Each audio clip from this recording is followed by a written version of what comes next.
선생님은 뭐 이렇게 제가 인터뷰를 하는 것보다 우리 신성일 선생님의 뭐 어떤 한국 영화사적으로의 어떤 신성일 선생님에 관한 이것도 제가 끄겠습니다. 좀 말씀을 좀 해주십시오, 선생님. 부탁드리겠습니다. 네, 이 옆에 박순배 선생 그리고 이화시 여사는 영화 현장에 뛴 분이고 저는 평론가로서 지켜봤습니다. 네, 오늘날에는 현장 비평가들은 뭐 다 죽었다고 해도 과언이 아니겠죠. 네, 영화를 현장에서 보는 그런 시각이 아니라 역사적인 관점에서 본다라면은 상당히 그 신성이라는 존재는 특이한 존재다 이렇게 이야기할 수가 있습니다. 하나 실증적인 본보기를 듣게요. 좀 이야기를 좀 부드럽게 풀어나가도록 합니다. 며칠 있으면 신성일 씨가 장가간 지가 한 보름도 안 남았습니다. 1966년 11월 14일 워커리죠. 워커리 이야기는 아까 박 선생 하셨는데 그로부터 1년 후에 김종호이라는 사람이 같은 날짜에 결혼을 했습니다. 참 인연인데요. 1937년생 나이도 동갑입니다. 저는 영화평론 올해로 꼭 회갑을 맞습니다. 1959년도에 한국영화평론이 위기와 과제라는 글을 자유공론에 발표하면서 출판했고 그 이듬해에 신성일 씨가 신필름의 로렌스 파파라는 영화에서 데뷔를 하죠. 이렇게 된다라면은 나이도 같고 영화계 투신한 연도도 뭐 같은 시라고 볼 수가 있습니다. 근데 내가 이런 이야기를 화두로 꺼낸 것은 뭐냐면은 이분이 인기를 실증적으로 보여주는 하나의 예를 제가 소개하고자 함입니다. 1966년도에는 제가 월간 여성 잡지 주부생활 영화 담당을 했을 때입니다. 취재를 하기 위해서 나섰는데 워커힐 결혼식장이 그 당시 계림극장이라면은 지금 서울 운동장 못 미쳐서 롯데 시네마 있는 데입니다. 그 앞에 가는데 차가 어떻게 밀리는지요. 그 이야기는 뭐냐면은 을지로 오가에서 워커힐까지 그 예식장을 찾아가는 사람으로 인해서 정체가 된 겁니다.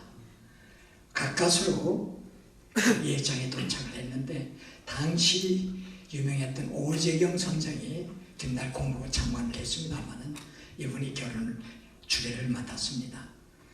가까스로 운동장에서 예식이 끝나고 엄명란 여사와 신성일 신랑이죠. 그 당시 엄명란 친구입니다마는 발코니에 앉아서 손을 흔드는 장면을 지켜봐야만 했습니다.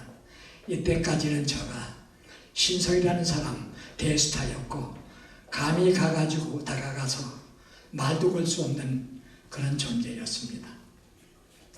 근데 영어 평론을 했다라는 그런 인연이 참 무섭게 작용했는데 제가 64년도에 실버스쿨이라는 잡지에 글을 썼습니다.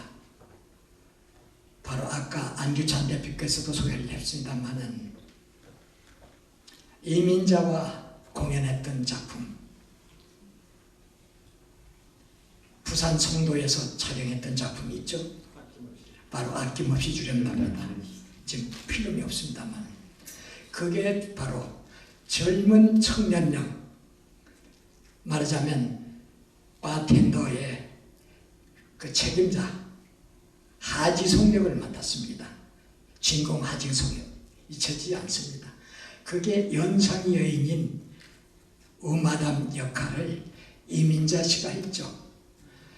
나이 차이가 11살 정도가 되는 나이 차 있는 그 마담을 짝사랑하는 역할이었습니다. 바닷가에서 러브씬을 전개합니다.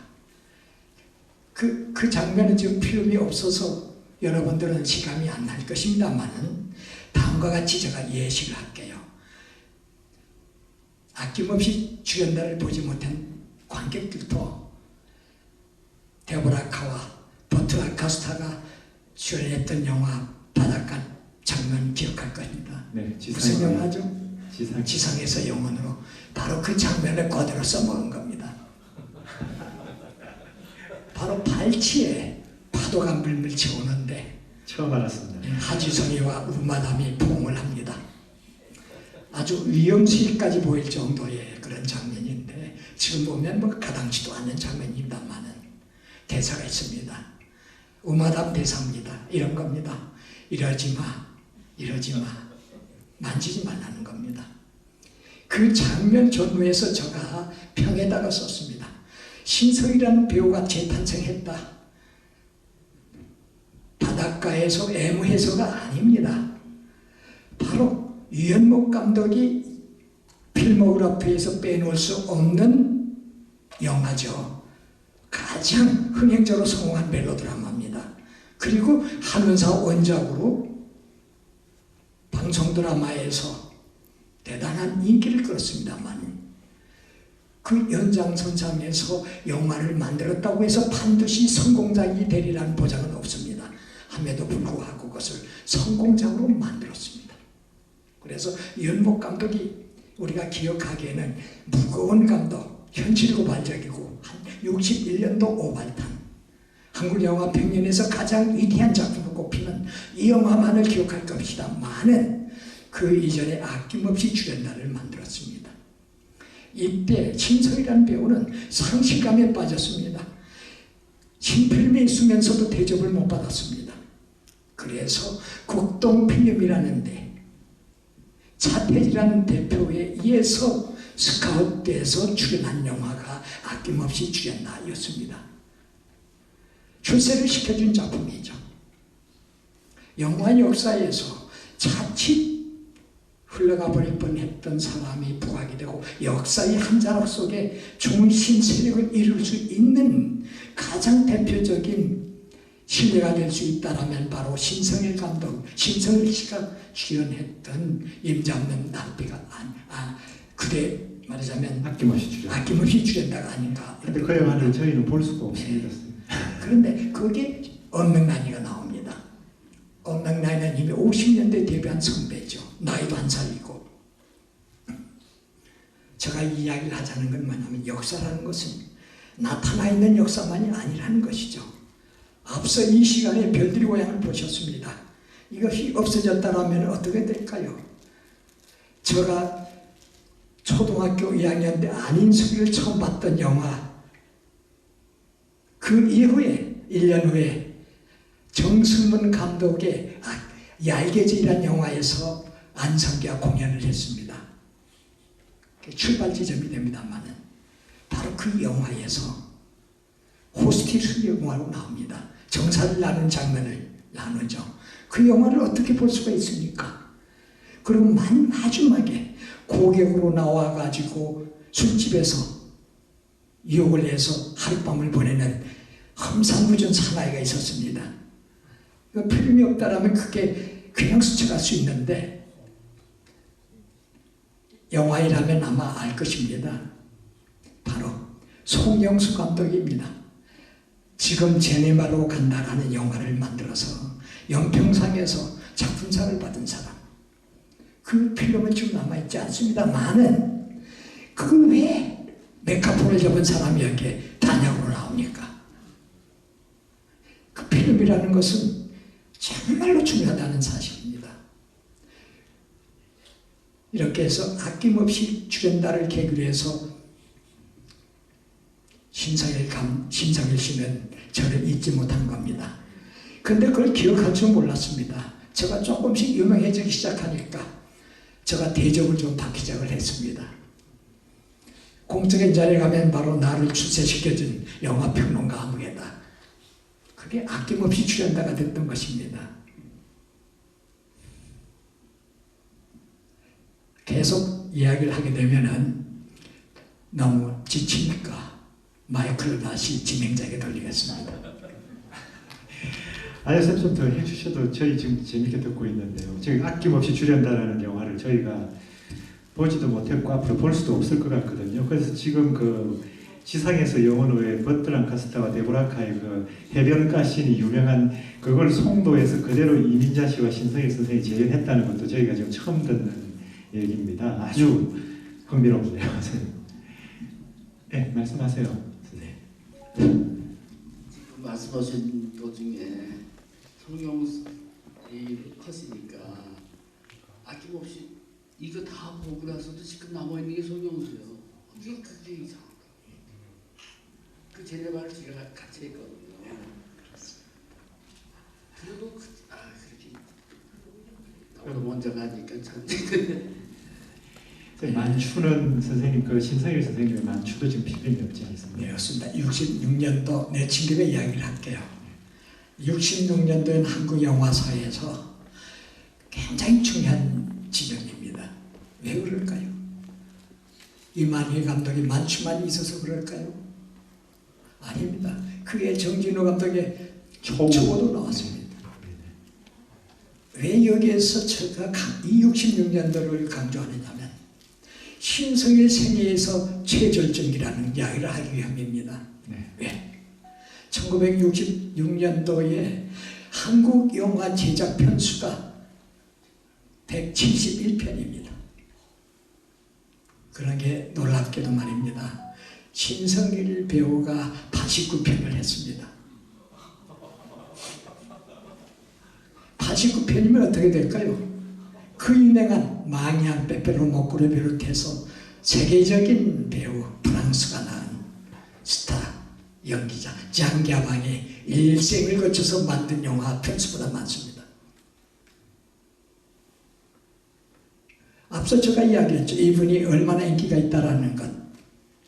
66년도 결혼식에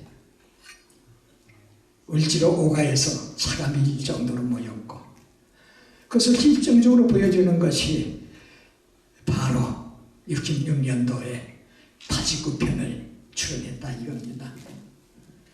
놀랄 얘기입니다. 놀랄 얘기. 세계 영화 사상 없습니다. 그래서 잊어버릴까봐 이야기를 마저 합니다. 이진원 교수, 안유찬 대표가 있는데 이렇게 제의를 합니다. 신성일을 출연 편수를 기네스북에다가 정식으로 등재하기를 요청하십시오. 아직까지 제가 확인한 바로는 맞습니다. 확인하고요. 그러면 신성이라는 배우는 기네스북에도 오르는 겁니다. 근데 여기는 두 가지 측면에서 이야기할 수가 있죠. 하나는 뭐냐. 그렇게 정말 남발을 해서 그게 무슨 연기가 되겠느냐는 문제가 있습니다. 그러나 그것을 소화하기 위해서 얼마나 고초가 걷겠습니까? 다행히 역사적으로 그것을 가능하게 했던 하나의 일이 있었습니다. 왜냐? 동시녹음 시대가 아니었기 때문에 가능했던 것이죠. 후시녹음 시대였습니다. 이 때문에 신성이라는 배우 뒤에서 역할을 해준 50% 이상은 더빙을 해준 이창환이라는 성우의 존재입니다. 이것을 잊지 말아야 될 것입니다. 그러니까 이런 단서가 좀 묻습니다만은 그렇다고 해도 89편을 어떻게 하겠어요? 그래서 제가 두 가지를 보여준 겁니다. 이분 인기가 있다라는 거하고 또 흥행사들에게 그리고 한국 영화 역사에서 이분이 기여한 기여도가 컸다라는 것입니다. 그 기여도의 이면에는 이런 이유가 또 하나 있습니다. 뭐냐면은 입도 선미 시대였다는 것입니다. 그 말은 뭐냐면은 시나리오를 보고 배우를 결정하기 전에 지명 흥행사가 있습니다. 강원도, 강경, 강원도, 서울, 호남 지역, 영남 지역 판권을 갖고 있는 흥행사들이 있어서 시나리오 이해가지고 그걸 미리 제작비를 내줍니다. 그렇기 때문에 발언권이 강할 수밖에 없죠. 그래서 여기에는 꼭 신성을 써야 된다. 여기는 꼭 윤정을 써야 된다.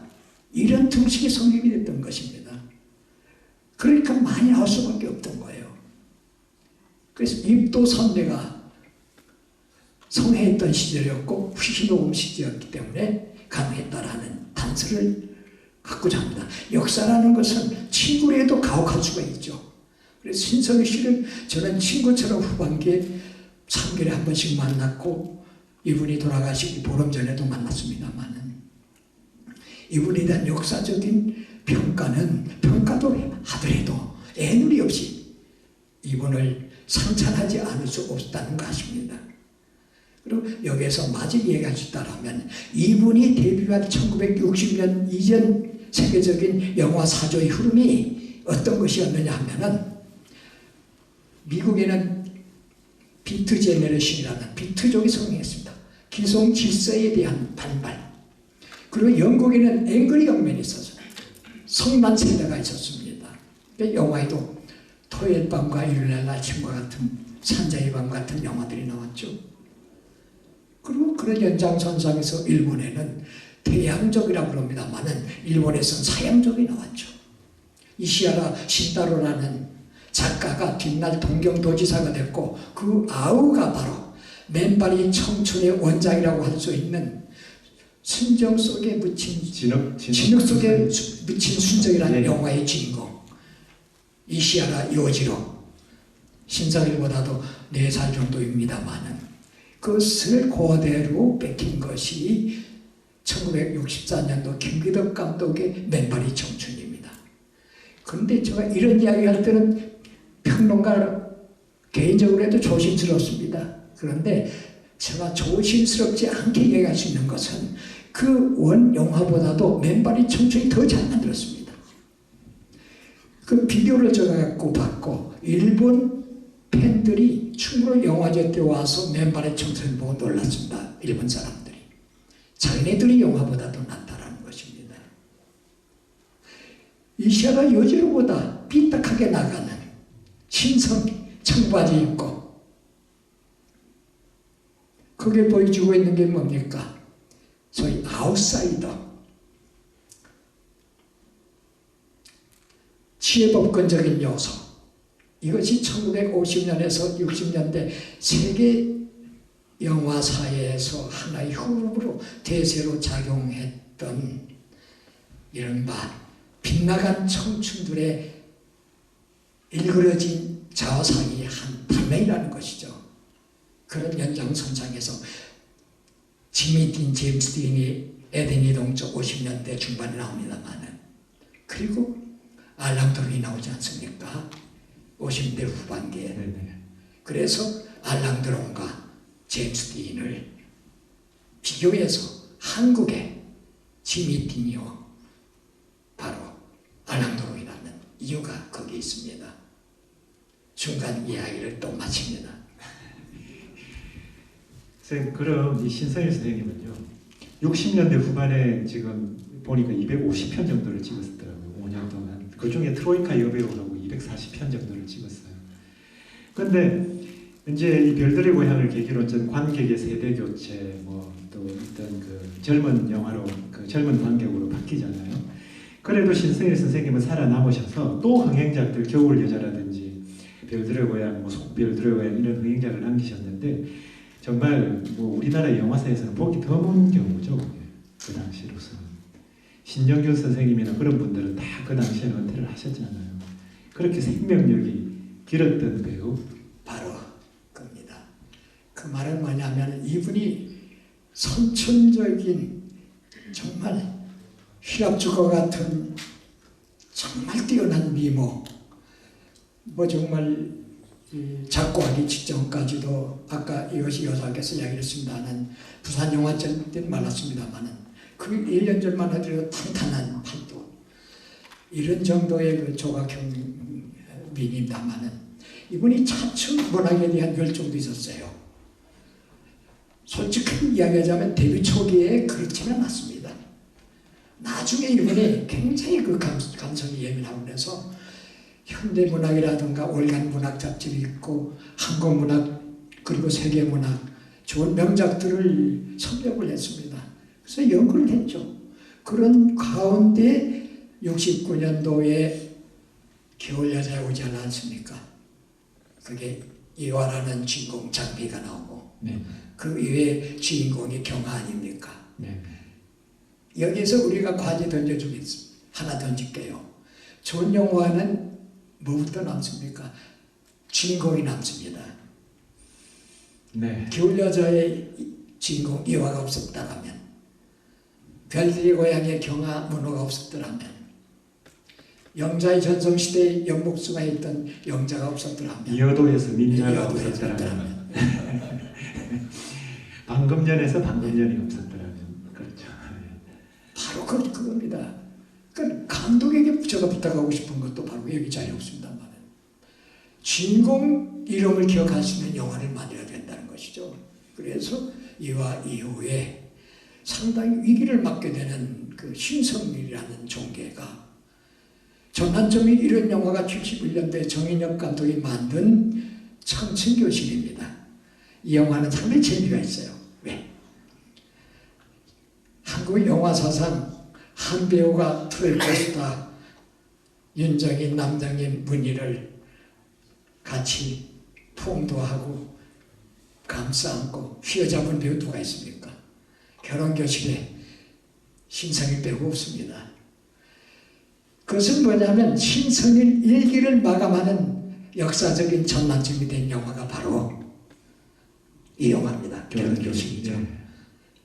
그러면서 74년도에 별들의 고향 출연합니다. 그때까지 한국 영화 사상 최고의 기록을 세우죠. 네. 그 이전에 세웠던 기록, 겨울여자 네. 기록을 깨뜨립니다. 미호도 다시 한번 깨고. 깨고 네. 이제 별들의 고향 겨울 여자로 가는데 그 흥행작이 다 신성일 선생님. 진행자에서 만나니까 장단이 잘 맞네요. 그런데 여기에서 이분이 자기가 명화계에서 생존하기 위해서는 자기 약점을 극복할 수 있는 처방을 스스로 찾아내요. 그건 뭐냐? 동시녹음 시대에 직면하게 되니까 경쟁력이 없잖아요. 이 차만이 아리따운 목소리 듣다가 저같이 지원치 않은 허스키 섞인 목소리 나오니까 실망하기 시작을 하는 거예요. 그래서 이 여자 이후에 자기 목소리 들어간 녹음을 하기 시작을 한 겁니다. 위기 여자라든가 그 대표적인 영화가 바로 길서뜸이죠. 네, 길서뜸이죠. 그 이후에 장남. 예. 그러니까 자칫 결혼교실에서 끝날 뻔했던 신성일이 생애의 재전환점을 맞이한 것이 다보드리 행진 이후에 1년의 그런 영화들입니다. 자기 목소리가 들어간 영화죠. 네. 그 이후에도 뭐 길소뜸이라든지 네. 장남, 달빛 사냥꾼도 네. 본인이고. 달빛 사냥꾼은 심승수 감독의 데뷔작이 하나입니다만은 그게 조연했던 것이죠. 네. 근데 조연했던 것을 그래도 이분이 후천적인 노력에 따라 가지고 이두영 감독 하여금 장남 타이틀로를 거머쥐는 거 아닙니까? 길수뜸도 했고요. 길수뜸에는 김지미도 영화사적인 의미가 있는 작품이죠. 자기 녹음이 들어갔고 네. 그 나이에 지역을 했고 뭐 이렇습니다. 그래서 신성일에 대해서 뭐 이야기하려면 끝이고. 근데 마지막으로 저기 신성일 선생님이 영화도 만들었잖아요. 네. 감독을 네. 71년도에 연애교실, 네. 그 다음에 어느 사랑의 이야기, 그 코리안 다음에 커넥션이라는 영화가 있죠. 네, 그거는 이제 뭐 사랑 70년대. 이야기, 결혼 이야기는 자기가 감독을 했고요. 네네. 그 이후에 영화 제작을 그건 이제 제작을 하신 거고, 했고요. 영화 감독 그 영화 옛날에 보셨죠? 봄, 여름, 가을, 겨울 그리고. 봄, 여름, 가을, 겨울로 신영일을 그 데뷔시킵니다만은 네. 신영균이 신영일 네. 이제 문여도에 나중에 그 우기로 출연합니다. 윤정이. 그럼 감독으로서의 네, 신성일 감독. 선생님은 뭐 그렇게. 감독으로서 신성일 씨는 그 연기인으로서 거둔 역할만큼 그 업적을 남기지 못했다. 아, 이렇게 이야기를 할 수가 있습니다. 그럼 남겼다면 양심이 없죠. 하나라도 충분한데. 맞습니다, 선생님. 뭐 하여튼 그 뭐 외국 미국도 그랬고 한국도 그랬고 배우가 인기가 있는 배우들 미국은 그래서 클린트 이스트우드 같은 경우는 아주 감독으로도 성공을 했는데 우리나라에서는 뭐 신성일 선생, 박노식 선생 이런 분들이 감독으로 도전을 했지만 그렇게 큰 업적은 남기지 못한 것 같아요, 그죠? 아, 선생님 하여튼 오늘 좋은 말씀 감사하시고 또 더 하실 말씀이 그러면요 저희가 오늘 네, 선생님